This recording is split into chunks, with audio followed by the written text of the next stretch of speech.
Welcome. So the other day when I was making the video about the walnuts, gathering and processing walnuts to get them, black walnuts, to get them ready, I talked about storing them in bags. And I mentioned that I've been saving these bags for years, but these are the kind of bags that I'm talking about. And they're bags that potatoes or onions or apples or oranges, things that you buy at the grocery store generally come in. Lemons. Lemons, yeah, that's another thing that comes in these bags. And they're pretty good to make hammocks. And somebody asked me, they said, well, you know, what are you talking about a hammock? And so in gardening, a lot of times you'll grow vegetables on trellises like I've got here. And one of those vegetables might be a cantaloupe or a small watermelon or a butternut squash or something like that. We've already picked our butternut squash this year, but I was going to try to demonstrate this, you know, hammock process for you, just sort of let you understand what I'm talking about.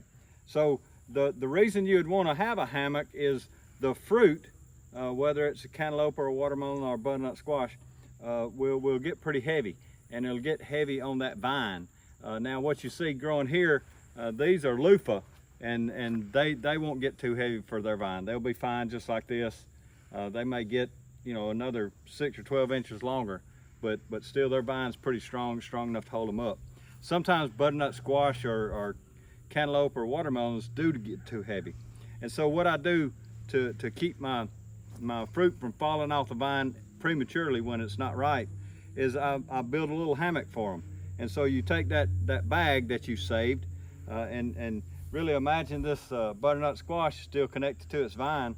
And while it's young, you know, small, and you know you don't have any problems with a vine tearing or anything, just come up and wrap your little bag around it, and then take your string. You see I've used this one in the past, and you see my string here, and tie your string to your trellis, and your vine would be running out, you know, sort of out of the bag, and you know, back to the mother plant.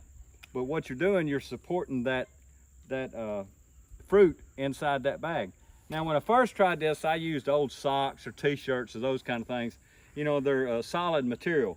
But then, you know, I got to thinking, hey, you know, an airy bag is probably better, because when it rains, you know, that t-shirt would get wet and it'd remain wet for a while. And, you know, there was concerns with mold growth or whatever, maybe, or something on the bottom of that fruit. But with these bags that you get at the grocery store, they work very well for this. And so that's what works for me, mostly.